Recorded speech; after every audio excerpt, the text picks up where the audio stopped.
Bismillahirrahmanirrahim. Alhamdulillahirrahmanirrahim. Ya, hari ini kembali kita speak up sebelum menulis dalam bentuk media.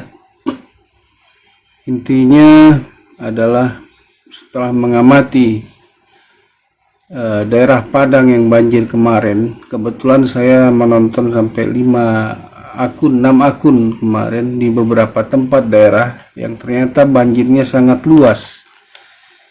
Tadinya saya perkirakan cuma satu kabupaten atau satu kecamatan, ternyata luas di beberapa tempat Padang. Di mana dengan hasil yang saya amati timbullah pertanyaan berdasarkan judul yang mungkin terlihat hari ini, yang mudah-mudahan bisa diperhatikan oleh pemerintah Padang sendiri, masyarakat Padang sendiri, baik yang ada di Padang dan baik yang ada di perantauan, serta pemerintah pusat sendiri. Di mana banjir yang terjadi di Padang hari ini sangat-sangat boleh dikatakan jujur. Sepertinya saya baru tahu kalau Padang banjirnya bisa seperti itu. Sejak saya kembali dari perantauan saya di Indonesia Timur, tepatnya di Sulawesi Barat, lalu sekarang posisi saya di Jawa Barat, setelah terjadi kemarin banjir yang dahsyat di 4 provinsi, hari ini terjadi lagi banjir yang dahsyat juga khusus untuk wilayah Padang. Di mana artinya adalah begini, para pemirsa, bahwa yang timbul jadi pertanyaan, ada apakah saat ini di wilayah Sumatera? Dan hari ini ketika hujan katanya cukup deras dengan kapasitas yang katanya mungkin berlebih, entahlah kalau dari laporan geologi ya, tapi terjadi sesuatu hal yang sangat nyata di depan mata. Daerah Padang itu saya pernah melewati waktu saya kecil, untuk saya pulang ke kampung bapak saya di Bonjol. Itu adalah cukup dalam sungai-sungainya, artinya tebing-tebing ke arah untuk sungai pun cukup tinggi. Artinya ketika banjir ini juga bisa melanda sampai ke kotanya. Yang jadi pertanyaan di sepanjang jalan antara penghubung tingkat provinsi, tingkat kabupaten antara Padang semua di seluruh provinsi Padang, apakah sungai-sungai itu sudah tidak mampu menampung air?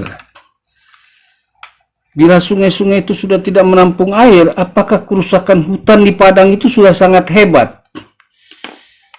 Sejak kejadian banjir besar 3 provinsi yang melanda Sumatera, termasuk Padang sendiri, Sumut dan Aceh, ada beberapa pewarta pers dari Sumatera yang menggambarkan tentang kondisi daripada hutan Sumatera, termasuk hutan-hutan yang ada di Padang sendiri. Dan yang perlu diingat, apa yang terjadi hari ini itu bukanlah karena apa yang terjadi hari ini, tapi imbas daripada apa yang telah dilakukan jauh sebelumnya. Mungkin ada penambangan liar, ataupun mungkin ada sesuatu hal yang mana kerusakan ini sudah sangat signifikan. Pertanyaan saya adalah selama ini begini. Jujur pertanyaan ini mengandung kekecewaan. Mana para tokoh-tokoh yang selama ini dibanggakan? Para tokoh-tokoh yang di Jakarta, yang katanya mengaku cinta dengan daerahnya, terkhusus Padang. Apakah kalian tutup mata dengan hal seperti ini? Apakah ada perjanjian antara pemerintah daerah Sumatera, Padang, Provinsi Padang dengan Jakarta tentang daerah hutan yang ada di Padang? Ini yang sangat signifikan bila itu betul terjadi, sama ibaratnya mungkin di beberapa provinsi Sumatera lainnya dan daerah provinsi lainnya di luar Sumatera. Artinya memang harus perlu dikaji kembali bagaimana tata cara pemerintahan pusat dan daerah.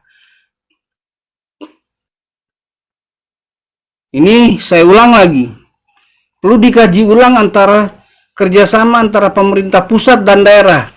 Dan mungkin hari ini pun saya akan katakan, apa yang telah dilakukan oleh Aceh itu pun sepertinya harus ditiru oleh Sumatera Padang, di mana mulai harus jangan terlalu menurut kepada hal-hal yang merugikan, terutama untuk khusus daerah Padang sendiri. Dan juga harus diperhatikan tokoh-tokoh Padang itu benar-benar melihat daerahnya agar tidak rusak parah, lebih parah lagi. Karena kenapa? Ini sudah jelas kelalaian daripada tokoh-tokoh dulu yang asik mungkin dengan sesuatu hal, lupa dengan kampung halamannya bahwa itu telah rusak. Tapi kita tidak bicara kepada hal itu. Kita benahi. Dan ingat, dalam sejarahnya pun Padang adalah salah satu daerah yang pernah membuat negara ini terbentuk dengan para orang-orang pemikir dari Padang. Artinya hari ini saya sarankan kepada tokoh-tokoh Padang yang betul-betul untuk daerahnya, untuk mengkaji ulang kembali kerjasama, bahkan meminta satu hak khusus, seperti hak khusus di Aceh. Contoh, mungkin partainya jangan terlalu banyak, bisa timbul juga partai daerah Sumatera sendiri, Padang sendiri.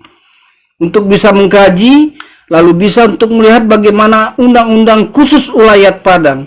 Artinya, peran Nini Mama di Padang ini harus lebih ditingkatkan, bukan hanya sekedar hiasan. Artinya fungsi Nini Mama itu kembali seperti zaman dulunya, bukan di bawah peraturan dan undang-undang. Harus sejajar, karena kenapa? Adat dan istiadat itu sejajar dengan undang-undang yang ada di negara Republik Indonesia. Mereka punya kesempatan yang sama undang-undangnya. Ini yang perlu dikaji ulang kembali oleh para tokoh-tokoh Padang, terutama yang ada di Jakarta. Dan tokoh-tokoh Padang yang saat ini sedang memimpin bagaimana menjadi pemimpin di Padang, baik di tingkat provinsi dan kabupatennya. Dan tokoh-tokoh Nini Mamanya untuk bersuara, untuk melihat, mengkaji keadaan daripada banjir besar di Padang hari ini. Dan perlu ada pembongkaran besar-besaran yang perlu para pers-pers Padang lebih berani untuk mengangkat kerusakan Padang. Siapa saja pelaku-pelaku daripada perusakan hutan di wilayah Provinsi Padang.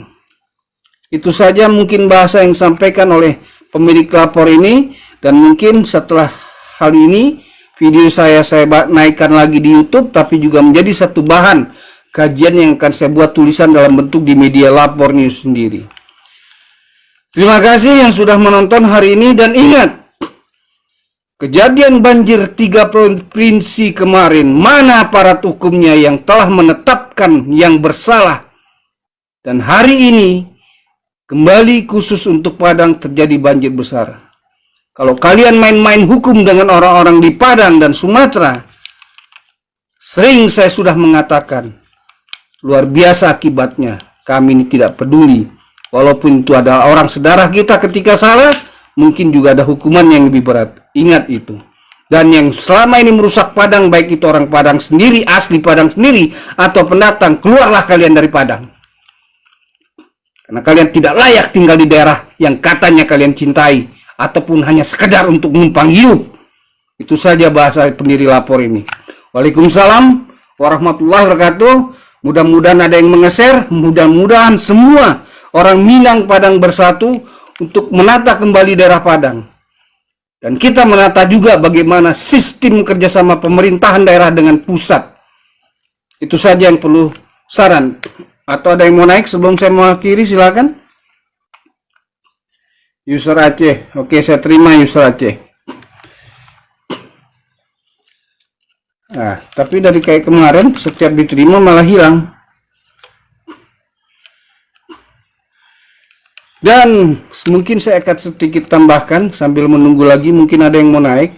Saya sudah berulang mengatakan di komal-komalnya orang-orang, baik dari komal di Aceh, komal di Sumatera, dan komal-komal di luar Sumatera, hati-hati ketika lapor sudah menipis rasa sayangnya. Karena pengalaman di beberapa tempat itu bisa menjadi acuan. Dan ingat, orang Sumatera Padang itu pemikir. Artinya, ketika kami orang Sumatera Padang ini mulai ikut dengan tata cara yang ada di Aceh dan cara berpikir orang Aceh, hati-hatilah, karena pasti akan bisa menyebar ke provinsi lainnya di luar Sumatera. Dan apalagi saat ini ketika ternak-ternak koruptor ini masih saja dipelihara, hati-hatilah. Ini cuma peringatan, ini adalah informasi kepada para orang-orang yang memang berhak memberikan informasi kepada pimpinan di pusat. Apakah itu kepada Panglima, apakah itu pada Kepala Kapolri, atau bahkan kepada Presiden sendiri. Jangan informasikan yang salah. Cepat tangani hal ini. Karena apa saja bisa terjadi hal terburuk. Itu saja. Hal terburuknya, intinya lapor secara jurnalis sudah mengingatkan, mau dipercaya syukur, tidak syukur. Kalaupun terjadi, jujur, saya suka apa yang dibahasakan Pak Presiden, bahwa negara ini mungkin tidak ada lagi. Daripada hak kekayaan alam daerah ini selalu diambil dan cuma dinikmati para koruptor.